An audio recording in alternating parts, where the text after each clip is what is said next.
দর্শক আসসালামু আলাইকুম। আমি শহীদুল ইসলাম সজল আমার ক্রিকটক চ্যানেলের পক্ষ থেকে আপনাদেরকে স্বাগত জানাচ্ছি। অন্যান্য ধর্মাবলম্বী যারা আছেন তাদেরকেও আমার এই ভিডিওতে আন্তরিক শুভেচ্ছা এবং অভিনন্দন। তো দর্শক, যে কথাটা বলছিলাম, টিম ইন্ডিয়া কিন্তু অবশেষে 2024 সালে টি-20 ওয়ার্ল্ড কাপের চ্যাম্পিয়ন অলরেডি হয়ে গেছে। তো এই জিনিসটা অনেক আগে থেকে অনুমেয় ছিল। আমি কিন্তু গতকালকে যে ভিডিওটা দিছিলাম ইউটিউবে, সেই ভিডিও থেকে আপনারা অলরেডি জানতে পারছেন যে আমি কী বিষয়গুলো আসলে মেনশন করেছিলাম, যে যেই ক্ষেত্রে ভারত আগায় আছে, কোন কোন ক্ষেত্রে তারা ভালো করতেছে, সেই বিষয়গুলো নিয়ে আমি অলরেডি ভিডিওগুলো ছেড়েছি। আপনারা চ্যানেলে সার্চ করলে দেখতে পারবেন। তো সব যাক সেই কথা, 2024 ওয়ার্ল্ড কাপে এখনও পর্যন্ত যে কয়েকটা খেলা হয়েছে, সবচাইতে বেশি থ্রিলিং আর সাসপেন্স ম্যাচ ছিল এই 2024 সালের আজকের এই টি-20 ওয়ার্ল্ড কাপ। ফাইনাল ম্যাচটা ভারত বনাম সাউথ আফ্রিকার মধ্যকার। দর্শক, কি ছিল না এই ম্যাচটাতে? আপনি মানে প্রতিটা রন্ধ্রে রন্ধ্রে খেলার উত্তেজনা ছড়ায় ছিটায় ছিল। কি ছিল না এই ম্যাচটাতে? ইন্ডিয়ান টিম টস জিতে যখন ব্যাটিংয়ে আসে, অ্যাজ ইউজুয়াল বলেছিলাম রোহিত শর্মা খুব ভালো খেলবে, but Rohit Sharma totally flop. Virat Kohli আজকে রানে ফিরছে। ইন্ডিয়ান টিমের জন্য সর্বোচ্চ রান করেছেন হচ্ছে বিরাট কোহলি। তারপরে খুব দ্রুত সময়ের মধ্যে আপনার সূর্যকুমার যাদব, ঋষভ পান্থ, এই দুইজন যখন আউট হয়ে যায়, দেন টিম ইন্ডিয়া ভুগতেছিল 34 for 3 ছিল। সেইখান থেকে আকসার প্যাটেলকে নামায় যে গ্যাম্বলিংটা করলো টিম ইন্ডিয়া, উফ, অসাধারণ, পুরো খাপে খাপ হয়ে গেছে। তো এই ব্যাপারগুলো ডিটেলস একটু পরে আলাপ করব। তারপরে বলতে চাচ্ছি দর্শক, যাই হোক, সামহাও ইন্ডিয়া খুব ভালো একটা ব্যাটিং প্রদর্শন করে 176-এর একটা স্কোর দাঁড় করে, 177 রানের একটা টার্গেট ছুড়ে দেয় সাউথ আফ্রিকার সামনে। তো সাউথ আফ্রিকা যেভাবে শুরুটা করেছিল, বুমরা যখন তার দ্বিতীয় ওভারে সে প্রথম উইকেটটা তুলে নেয়, ভেবেছিলাম যে আসলে সাউথ আফ্রিকা আরও বেশি চাপে পড়ে যাবে, এত রানে ক্লোজও করতে পারবে না, কাছাকাছি যেতে পারবে না। কিন্তু দর্শক, কি হলো, সাউথ আফ্রিকারও যখন 3-4টা উইকেট চলে গেল, ওই সময়টাতে এসে আপনার হেনরি ক্লাসেন এবং ক্রিস্টিয়ান স্টাফস যেইভাবে ব্যাটিংটা করতেছিল, ওফ, ম্যাচটাকে একদম একতরফা করে ফেলছিল। একটা পর্যায়ে এসে 30 বলে 30 রানের দরকার ছিল টিম সাউথ আফ্রিকার ওয়ার্ল্ড চ্যাম্পিয়ন হওয়ার জন্য। সেইখান থেকেও তারা কোল্যাপস করে গেছে। এত এরকম একটা ব্যাটিং পিচে 30 বলে 30 রান হয় না, সেটা আসলে কোনো ক্রিকেট ফ্যানই বলতে পারতো না। তো all credit goes to Indian bowler. Indian পেসাররা শেষের দিকে যেভাবে কামব্যাক করেছে, এক এক কথায় অসাধারণ অসাধারণ অসাধারণ। So Bumrah is world best, we all know that. সেটা সে আজকেও প্রমাণ করে দিয়েছে। বুমরা কেন আসলে বিশ্বসেরা, সেটা সে প্রমাণ করে দিয়েছে অলরেডি আবারও। বুমরা, হর্ষদীপ সিং, হার্দিক পান্ডিয়া, তিনজন বোলার লাস্টের দিকে এসে সাউথ আফ্রিকান টিমকে এমনভাবে একটা চাপ ক্রিয়েট করছে, সাউথ আফ্রিকা সেই চাপ থেকে আর বেরিয়ে হইতে পারেনি। তো দর্শক, ওই ব্যাপারটাই কথা বলতেছি। আজকের খেলাটা শুরু হয়েছিল ইন্ডিয়ান টিম যখন টস জিতে ব্যাটিংয়ের সিদ্ধান্ত নেয়। তো আমি ভেবেছিলাম, সত্যি কথা বলতে, সাউথ আফ্রিকার এগেনস্টে রোহিত শর্মা খুবই ভালো খেলবে। কিন্তু ব্যাপারটা হয়েছে যে জায়গায়, আজকে মনে হয় রোহিত শর্মা একটু ওভার কনফিডেন্ট হয়ে গেছিল, যে কারণে আসলে উল্টাপাল্টা শট খেলতে গিয়ে ক্যাচ দিয়ে দিয়েছেন। তারপরে যাচ্ছে ঋষভ পান্তের ব্যাপারে। ঋষভ পান্ত যেটা করেছেন, ঋষভ পান্ত কিন্তু আউট হয়েছেন। আউট হওয়ার পরও ঋষভ পান্ত পেস থেকে বেরোচ্ছিল না। সামহাও রিভিউ নেওয়ার পর তাকে আউট ঘোষণা করেছে আম্পায়ার।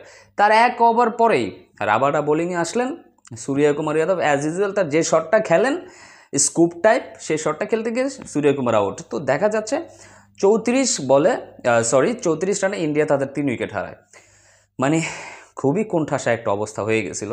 সেই সময়ে দর্শক, আকসার প্যাটেলকে নামিয়ে দিল টিম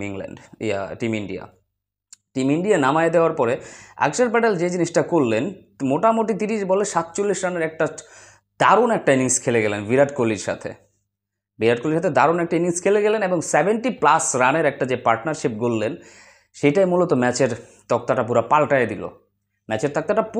দিল। সেই সময় থেকে আপনার পরবর্তীতে আকসার প্যাটেল আউট হওয়ার পরে আসলেন শিবম দুবেও মোটামুটি ভালো একটা স্ট্রাইক রেটে ব্যাটিং করে গেলেন। শেষের দিকে আসলেন হার্দিক পান্ডিয়া। এই কয়েকজন ব্যাটসম্যান সম্মিলিতভাবে 176 রানের একটা স্কোর ছুড়ে দিল টিম সাউথ আফ্রিকার সামনে। তবে হ্যাঁ দর্শক, এই ম্যাচটাতে সবচেয়ে বড় প্রাপ্তি হচ্ছে আজকে বিরাট কোহলি ফর্মে ফিরে আসছেন। বড় খেলোয়াড়রা যে বড় স্টেজে কী সমস্ত ঘটনা ঘটায় দেয়, সেটা আসলে না দেখলে বোঝা যায় না। তো বিরাট কোহলি আসলে অনেক বড় মাপের খেলোয়াড়। সে বড় স্টেজে এসেই তাকে প্রমাণ করেছেন যে আসলে ওই যে একটা কথা আছে না, আপনার form is temporary but class is permanent. তো বিরাট কোহলির কথা হচ্ছে এটা, ফর্ম থাকতেই পারে নাই থাকতে পারে, বাট যে ক্লাসের খেলোয়াড় সে যে কোনো সময় ঘুরে দাঁড়ানোর মতো ক্ষমতা সে রাখে। তো যেটা বলছিলাম 177 রানের টার্গেটে ব্যাট করতে নামে সাউথ আফ্রিকা। প্রথমে রেজা হ্যান্ড্রিক্সকে এমন একটা বল করে আউট করে দেয় বুমরা, সেটা বোঝার মতো ক্ষমতাই রেজা হ্যান্ড্রিক্সের কাছে ছিল না। তো যাই হোক দর্শক, তারপরে মোটামুটি বুঝে ওঠার আগেই আপনার ক্যাপ্টেন মার্করামও ফিরে যান ডাগ আউটে, ফিরে যান। তারপরে ব্যাটিং করতে নামেন হচ্ছেন আপনার ক্রিস্টিয়ান স্টাফস ডিকক। এই দুজন মিলে খুব ভালো একটা পর্যায়ে নিয়ে যাচ্ছিলেন আস্তে আস্তে খেলতে খেলতে। তো একটা পর্যায়ে গিয়ে আসলে ক্রিস্টিয়ান স্টাফস আউট হয়ে যান। তার একটু পরে নামেন হচ্ছেন আপনার হেনরি ক্লাসেন আর কুইন্টন ডিকক। এই দুইজন মিলে পুরো ম্যাচটাকে শেষ করে দিচ্ছিল ভাই, পুরো ম্যাচটাকে শেষ করে দিচ্ছিল। একটা পর্যায়ে গিয়ে হঠাৎ করেই একটা বাউন্ডারি মারার পরে সেম বলটা সেমভাবে মারতে গিয়ে ডিকক কিন্তু আসলে ফাঁদে পা দিয়ে ফেলেন, ক্যাচ আউট হয়ে ফিরে যান। একটা পর্যায়ে যখন ব্যাটিং করতেছিলেন ডেভিড মিলার আর আপনার হেনরি ক্লাসেন, 14 এবং 15 এই দুইটা ওভারে দর্শক কুলদীপ যাদব দিলেন 14 রান এবং অক্ষর প্যাটেল দিলেন হচ্ছেন 24 রান। 38টা রান নিয়ে ফেলেছিল south Africa team.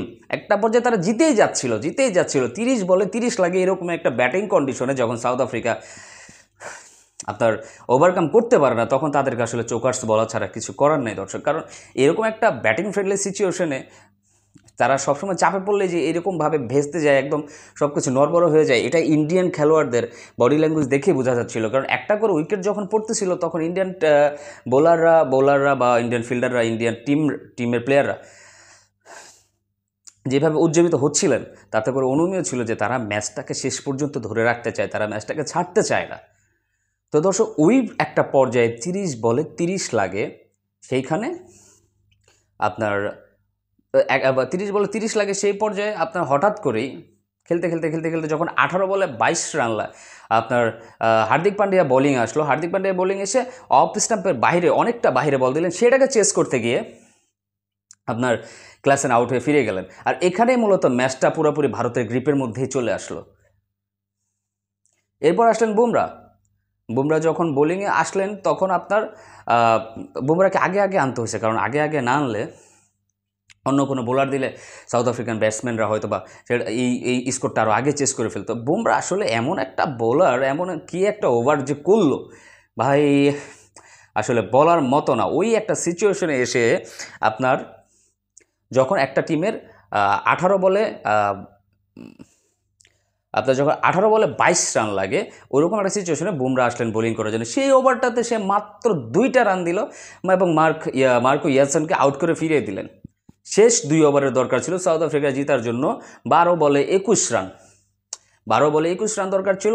Arshdeep Singh বোলিংয়ে আসলেন 19তম, very important over for the match. তিনি যে কাজটা করলেন সেটা হচ্ছে তিনিও বুমরার মতোই ওই ওভারটাতে রান দিলেন, মাত্র 5টা রান দিলেন। শেষ ওভারে দরকার ছিল সাউথ আফ্রিকার জয়ের জন্য 6 বলে 16 রান ছিলেন। স্ট্রাইকে ছিলেন হচ্ছেন আপনার ডেভিড মিলার। আমরা জানি ডেভিড মিলার কী করতে সক্ষম। ওইরকম সময়ে হার্দিক পান্ডিয়া একটা ফুল টাচ বল দিলেন। আমরা দর্শক যারা ছিলাম আমরা ভেবেছিলাম বলটা ছক্কা হয়ে গেছে, কিন্তু আসলে ছক্কা তো হলো না। এমন একটা দুর্দান্ত ক্যাচ করলেন Suryakumar Yadav. Match was totally finished at that moment. যেই মোমেন্টে ওই ক্যাচটা ধরছে Suryakumar Yadav, unbelievable effort by team India. But Suryakumar Yadav, মানে কার নাম বলবো, আসলে নাম বলে শেষ নেই। টোটালি টিম এফোর্টে ম্যাচটা জিতে বের হয়েছে টিম ইন্ডিয়া ম্যাচটা জিতে বের হয়েছে দর্শক। তো সেইখান থেকে আর ঘুরে দাঁড়াতে পারে নাই হচ্ছে আপনার টিম সাউথ আফ্রিকা।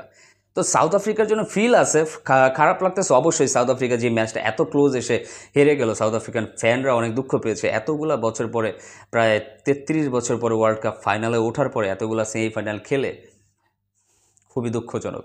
জয়ের এত কাছে এসে একটা টিম হেরে গেল, আসলেই খুবই দুঃখজনক। But credit goes to team India. যেইভাবে তারা 30 বলে 30 রান, হাতে 6 উইকেট থাকা সত্ত্বেও সাউথ আফ্রিকাকে আটকে দিছে, টোটালি চ্যাম্পিয়ন পারফরমেন্স ছিল। ভারত বলে প্রশংসা করতেছি না, but as a cricket fan Bharat যেইভাবে এই ম্যাচটা জিতছে, উফ, এক কথায় মানে মাথা নষ্ট পারফরমেন্স ছিল টিম ইন্ডিয়ার। তো দর্শক, মোটামুটি খেলাটা এই পর্যন্ত ছিল। আপনাদের কার কী মনে হয়, টিম ইন্ডিয়া কোন জায়গায় ম্যাচটা জিতে গেছে, সাউথ আফ্রিকার কী করার দরকার ছিল, এইগুলো আমাকে অবশ্যই কমেন্টস করে জানাবেন। আপনাদের কমেন্টসের অপেক্ষায় রইলাম। সবাই ভালো থাকবেন, সুস্থ থাকবেন। আসসালামু আলাইকুম।